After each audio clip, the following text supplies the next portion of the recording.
Hurmatli kuzatuvchilar, hozir beradigan savolim biologiya fanidan bo'ladi va hozir gaplashadigan ma'lumotlarimiz bu so'nggi marta biologiya fanidan bo'lib o'tgan sertifikat imtihonida tushgan ikkita savol haqida bo'ladi.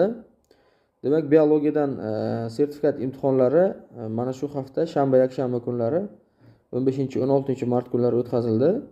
15 mart ikkinchi smena biologiyadan tushgan savollarning birida muhamor haqida gap ketgan edi va mana shu organizm haqida to'g'ri fikrni toping degan ma'lumot va chil deb nomlangan organizm haqida ham savol tushdi.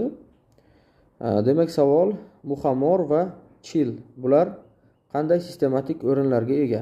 O'zini sinab ko'rmoqchi bo'lganlar videoni to'xtatib turishlari mumkin. Demak, savolning javobi avval muhamordan boshlaymiz.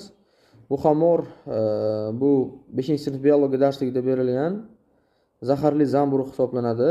Qizil muhamor bilan sariq soxta qo'ziqorin. Mikologiya, ya'ni zamburug' haqidagi fan o'rganadigan obyekt hisoblanadi va bu muhamor zaharli zamburug'lar tarkibiga kiradi. Yana bir narsaga chalg'imaslik kerakki, agar zamburug' zaharli bo'lsa, u parazit hisoblanmaydi. Saprofit hisoblanadi. Chunki zamburug'lar asosan saprofit usulida oziqlanadi. Bilasiz, heterotrof oziqlanishning 3 ta usuli bor: parazit, saprofit va galazoy. Agar organizm parazit bo'lmasa, agar zamburug' parazit bo'lmasa, uni saprofit deb olish kerak. U zaharli bo'lsa ham mana shu to'g'ri ma'lumotlarni toping degan savol bor edi. Mana shu yerda muhamorni saprofitga moslash to'g'ri edi. Ikkinchi savol chil.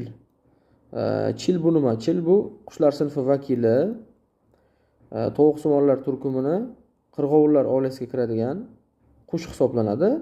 Demak, chilni qush ekanligini bilgan holda o'sha testda to'g'ri javoblar moslab olinadi.